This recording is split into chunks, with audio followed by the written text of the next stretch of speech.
Que tu sois au lycée, étudiant en médecine ou en pharmacie et que tu regardes actuellement ma vidéo, c'est que tu es en train de préparer le concours ESA ou EPPA. Alors je te le dis, si tu veux performer, être productif et mettre toutes les chances de ton côté, tu dois absolument mettre en place ce que je vais te présenter dans cette vidéo. Tu connais sûrement cette phrase, on n'améliore que ce que l'on mesure. Eh bien c'est faux. Et non, c'est vrai et je vais te le prouver maintenant. Je vais même te donner un moyen simple, rapide et satisfaisant de le mettre en application. Alors sois bien attentif. J'ai nommé ça le tracking. Ok, on se retrouve sur mon ordinateur, j'ai la page qui est ouverte sur le tracking, c'est ce à quoi vous aurez accès en cliquant sur le lien en description. Déjà, quand vous atterrirez sur cette page-là, le premier truc que vous faites, c'est que vous cliquez en haut à gauche sur Fichier. Une fois que vous avez cliqué sur Fichier, vous cliquez sur Créer une copie et vous pourrez ainsi avoir une copie directement sur votre Drive et vous pourrez la modifier. Là, ce que je vais vous donner, vous ne pourrez pas le modifier, de sorte à ce que tout le monde ne foute pas le bordel sur ce tracker qui est pour l'instant vierge et qui doit le rester. Donc, on va commencer déjà par les jours. Là, vous voyez, c'est calibré pour lundi 1er septembre. Alors, je ne sais pas si lundi si le 1er septembre ce sera un lundi, mais si vous voulez par exemple commencer votre tracker d'habitude aujourd'hui, vous cliquez sur aujourd'hui.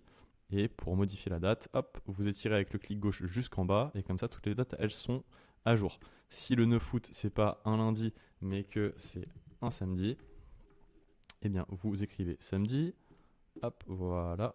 Et toujours pareil, avec le clic gauche en bas à droite de la case, vous étirez et comme ça, tout est mis à jour et vous avez les bons jours pour les bons jours de la semaine pour les bons jours, tout simplement.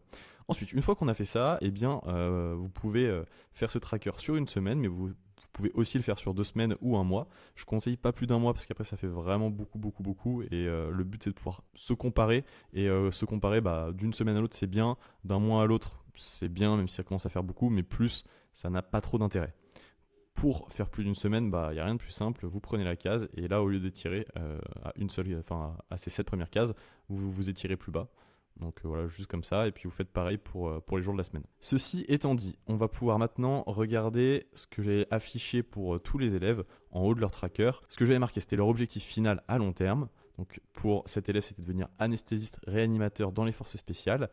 Pour cela, son objectif court terme, c'était d'avoir 20 sur 20 aux oraux. Et pourquoi ? Tout simplement pour rejoindre l'école de ses rêves. Une fois qu'on a marqué son objectif, son pourquoi, qui nous rappelle pourquoi est-ce qu'on fait justement toutes ces habitudes tous les jours, pourquoi est-ce qu'on s'inflige, on va dire, cette discipline, même si vous verrez qu'elle est agréable au fil du temps à suivre, surtout que c'est satisfaisant, eh bien, c'est pour cet objectif de rejoindre l'ESA pour vous ou de rejoindre le PPA. Ensuite, là, dans les cases en noir, vous avez les habitudes que vous mettez chaque jour. Alors pour ce tracker-là, il y en a une bonne vingtaine. Je vous conseille de commencer par peut-être une dizaine d'habitudes. Là, ça fait beaucoup pour un départ et vous risquez d'abandonner plus que de continuer sur le long terme.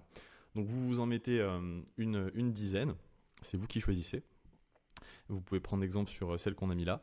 On avait mis en place, nous, pour les élèves de l'accompagnement, une routine le matin, après des heures de travail, et puis des habitudes en tout genre, de la lecture évidemment, avec les bons livres, ça aide très largement pour les oraux. Et puis après, des entraînements et une routine pour le sport, avec de la course, de la natation, des tractions. Et là, si vous voyez qu'il y a marqué x4, c'est parce que, par exemple, on peut se dire qu'on ne fait pas de natation le samedi-dimanche, donc je remplis la case en noir, et qu'on n'en fait pas non plus le mercredi, que c'est notre pause. Et donc du coup, vous aurez juste à remplir, si mettons le lundi, vous avez couru, que le mardi, vous avez couru, et que le jeudi, vendredi, vous avez couru, et bien tac, toute la semaine, vous avez respecté votre engagement de courir 4 fois, c'est-à-dire que vous avez 100% en course sur cette semaine-là. Ça vous permet de faire pareil pour les différentes disciplines et habitudes que vous voulez mettre en place, mais qui ne sont pas des habitudes qu'on va avoir tous les jours. On peut lire tous les jours, mais faire de la course tous les jours, c'est moins utile. Ce qui nous a permis de voir que les colonnes juste en dessous des habitudes, c'est la moyenne que vous allez avoir sur le temps imparti, donc sur la semaine, dans cette discipline-là. Ça vous permet de voir sur la semaine, une habitude que j'ai pas très bien remplie, c'était par exemple la lecture, où le dimanche et le lundi, je les zappais. Et par contre, je l'ai tenu tout le reste de la semaine. Tac, tac. Et ça permet de voir qu'à la fin de la semaine, j'ai que 71% de lecture. Autre chose là, j'y pense, une astuce, vraiment, quand vous ne respectez pas un engagement sur un jour, il faut tout faire pour pas casser cette habitude plus d'un jour. Donc si vous n'arrivez pas à lire le dimanche, le lundi, c'est non négociable, vous devez lire. Il faut vraiment, pour maintenir une habitude, ne pas la perdre plus d'un jour. Et là, on voit à la fin de lundi, là, il y a marqué 100%, enfin de samedi, pardon. C'est en gros la moyenne que vous allez avoir sur le jour. Donc mettons, j'ai réussi à me lever à 5h30, j'ai fait mon réveil musculaire, j'ai fait ma douche froide, j'ai fait ma respiration. Mon DW1, alors ça veut dire quoi? C'est Deep Work. Je ferai une vidéo dessus pour expliquer comment travailler en Deep Work. Ne vous inquiétez pas. Par contre, j'ai rempli du coup mon Deep Work 1, 2, 3, mais j'ai pas fait le Deep Work 4.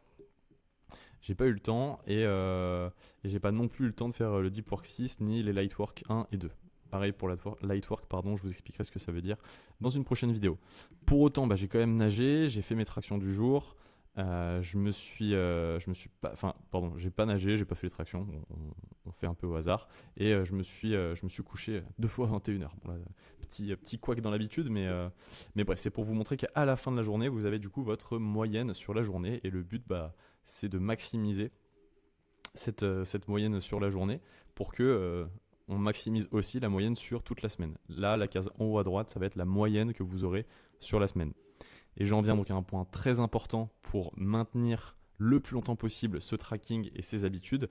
C'est là en bas à droite, j'ai cliqué sur dupliquer et j'ai créé du coup un nouveau tracking, le tracking Y.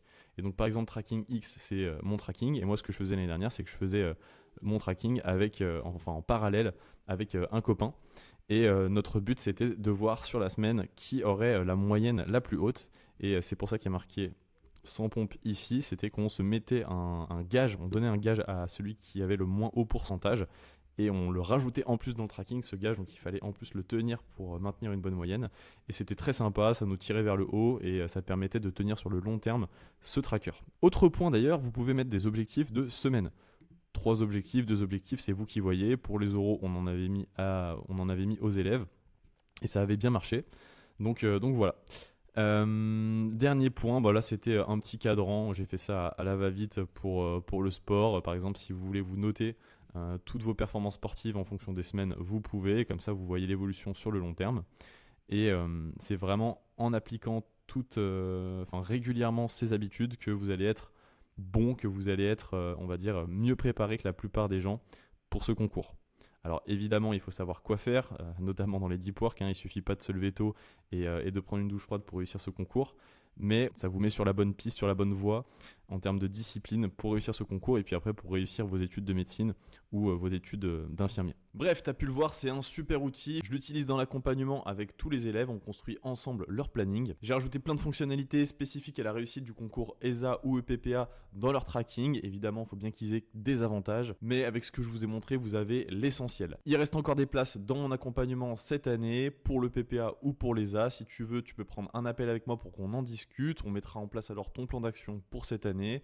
T'as rien à perdre et tout à gagner. Le lien est aussi en description. Je te dis à demain pour une prochaine vidéo. C'était Maxence. Ciao, ciao.